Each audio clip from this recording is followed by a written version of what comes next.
Hey guys, it's M. We're gonna do this really fast. I don't have a ton of time. I just want to look over the Killing Floor 3 rearmament patch notes or whatever they dropped. I don't remember his name, Kirsty? Something like that. I saw him bring up that they posted this, but I didn't see what it was. I don't think I watched the video. So let's have a look. I guarantee you it's bug fixes. I guarantee you. They're not gonna say anything of note other than bug fixes, which means, like I said before, we gotta lean on the 3 guns and the being able to switch classes thing. So let's have a look. Which honestly, before I go any further, the being able to switch classes from the characters thing, thinking back on it, now that they have certain skins you can buy that only work on certain characters, I believe, it might make sense for you to be able to shift them around. Maybe that's a bigger deal than I thought it was. That's all I was saying.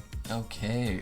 Zed bump physics. Players falling or sliding on Zeds that are not attacking can now stumble, knock them down, or even obliterate them. I think this is a fun change. This is I mean, it's going more into the movement shooter direction, and I don't really know how people feel about that, because people just go, Killing Floor 3 is butt, period, and a lot of times they don't elaborate, but I don't know if the controls are a point of contention and how much, like, faster they are, but this, I think, is really fun. Like I said, I already like the gameplay, like, the moment-to-moment gameplay in 3 more than I liked in 2. So I think this will be a fun little skill expression kind of thing. And when they say obliterate them, I imagine that means that when you get to the crawlers, you can just slide through them, especially like the little baby looking ones. So I think that'll be fun. I think that's a pretty big thing, and I feel like they should not have just slipped this onto here. Performance and stability improvements. So this is, I'm gonna just put this in bug fixes, but this is nice. Another balance area we want to highlight today is Zeds. They received work focused on making them more predictable to dodge in various scenarios. I guess this is going to be cool too, because that means that if you're like a gamer god sweat who loves movement shooters, you will probably just be able to be unhittable, which honestly I think it's already kind of like that. This isn't a change I would have expected them to make, because even on Hell on Earth, I feel like if you're good enough, you can avoid pretty much everything. Well, not like completely hitless, but you get hit enough where it's fair, right? So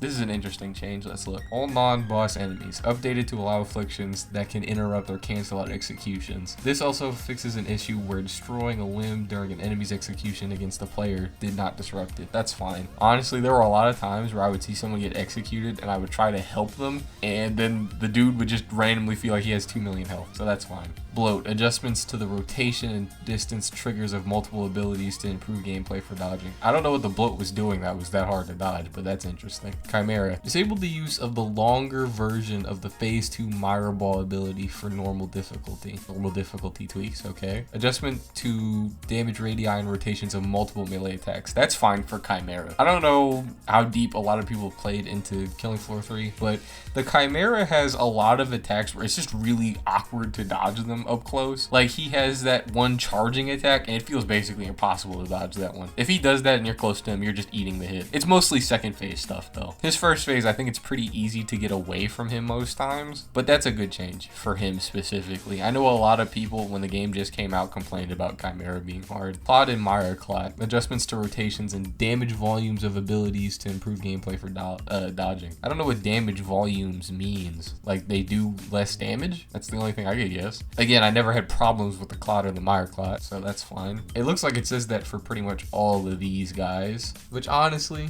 cool. I think it's gonna be really big for the Flesh Pound. The Flesh Pound already has some pretty fair attacks, for, at least from what I can remember. I played it like 2 weeks ago. I don't know why I'm acting like I'm an old man on this, but I don't remember the Flesh Pound having super weird tells unless it was a move you had to dodge backward for. Most of his attacks where he just hit straight were pretty fair to dodge, but that's cool. The rest of these is cool too, but I think this is mainly gonna factor in with the Gore Fast and the Crawler. I think the Crawler, they really just jump at you, and since that goes straight, it's pretty easy to dodge them, but it's nice to see that easier because there's a lot of them usually. And the Gore Fast, yeah, he had some weird to dodge moves. He had a lot of easy ones, but then he would randomly do like his backhand swing.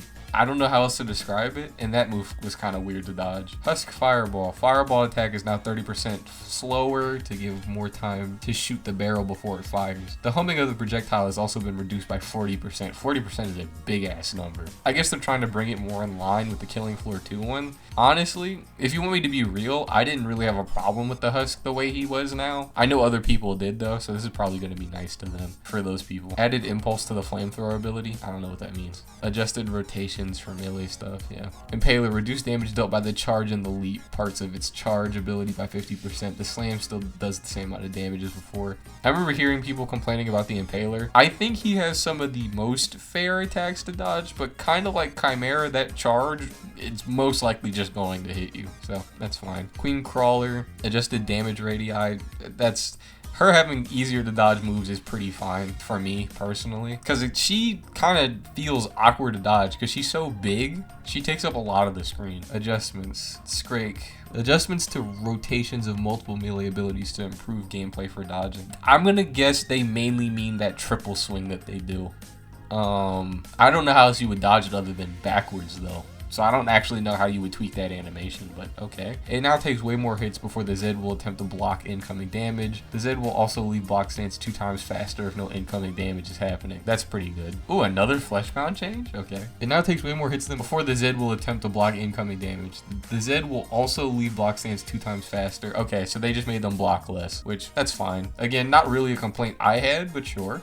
Siren, reduce projectile speed by 37%. These are big numbers, by the way. This is like, you know how FromSoft fans go like, I beat Radahn pre-nerf, like 30%, 50%, 40%. Those are, these are big numbers, low-key.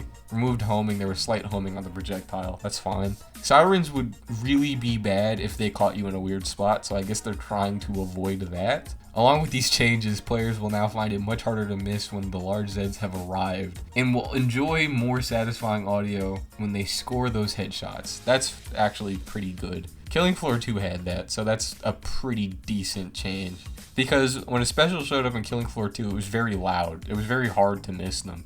I think they're more common in 3, so it didn't feel that crazy to me, but it's a part of Killing Floor's identity, so that's fine. And more satisfying headshots, they literally sold packs to make the headshots have better effects in Killing Floor 2. So that's also a pretty good change. The last item we want to highlight today is the over 700 individual bug fixes that have taken place. I don't know all these bugs. Like I said last time, I didn't really experience 8,000 bajillion bugs when I was playing 3 before, but that's a nice change.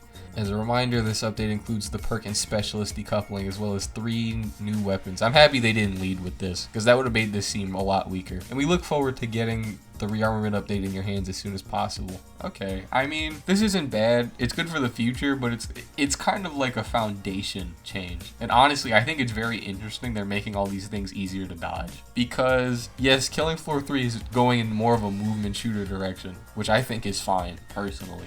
But a lot of these moves being hard to dodge, it felt like that was just how the game worked. Like, you have body armor, and then you have a lot of health. And the fact that some of these moves were harder to dodge and they would just clip you, that kind of just felt like part of the experience to me. I'm not exactly, like, complaining about them making it easy to dodge. I just think it's an interesting change, especially since it was such a big focus to them that they adjusted pretty much every single enemy in the game. Or I don't even think it's pretty much, I think it actually just is. So that's interesting.